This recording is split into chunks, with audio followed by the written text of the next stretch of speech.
はグレチャンネルです。今日はですね、生アスパラガスサラダをちょっと皆さんにご紹介しようと思って動画を撮っております。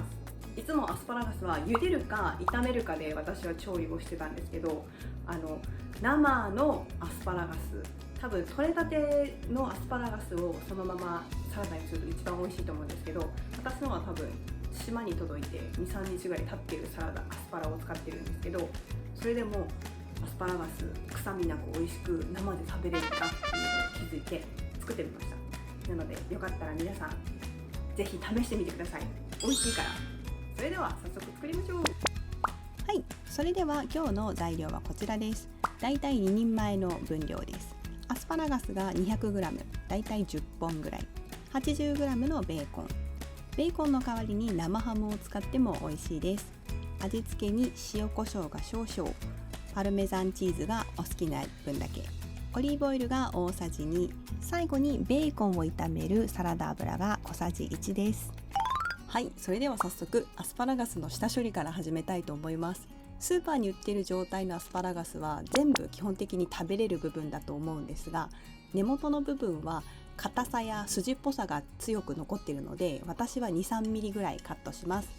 柔らかい部分だけ食べたいっていう方は 2,3 センチぐらいカットして切り落とす方もいらっしゃるので、もうこれは完全に好みで自分が食べたい硬さの部分からカットしていただけたらいいと思います。それでは次にアスパラガスの半分ぐらいの長さのところから根元に向かってピーラーを使って皮を剥いていきます。今回は剥いた皮はサラダに加えてないのですが、一度食べてみて苦味や青臭さを感じずに皮も食べれるなと感じた方はどうぞ一緒にサラダに加えてください。はい、こんな感じで皮を剥きました。それでは次にアスパラガスをまな板に平行になるように置いて、穂先の部分を指で押さえてピーラーで全体を剥いていきます。個人的にぶつ切りか斜め切りで料理をすることがアスパラガスは多かったので、このリボン状に剥いて調理するのが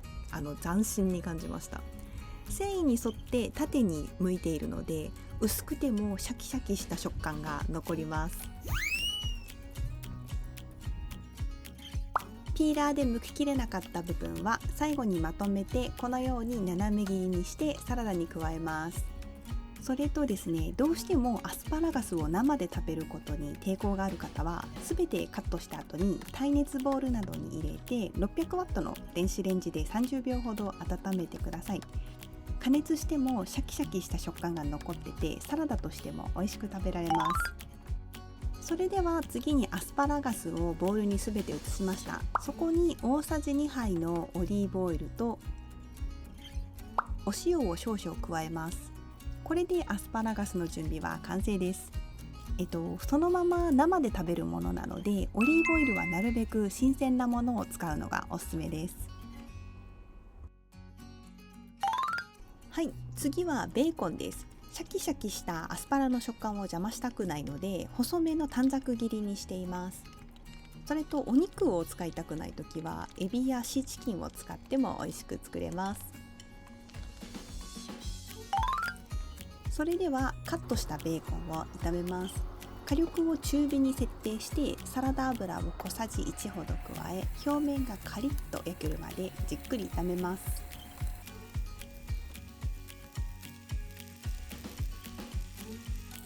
はい、これくらい焼き色がついたら OK です。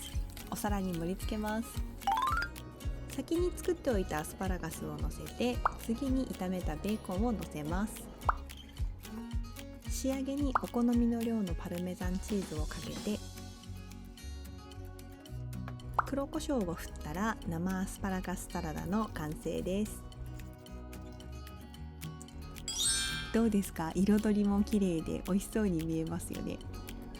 新鮮でシャキシャキのアスパラガスにカリカリに焼いたベーコンは食べ応えのあるサラダになってます。野菜の甘みとベーコンの塩気が程よく口の中に広がって、もう一気に食べれてしまいます。ぜひ皆さん試してみてください。それではご視聴ありがとうございました。また次の動画でお会いしましょう。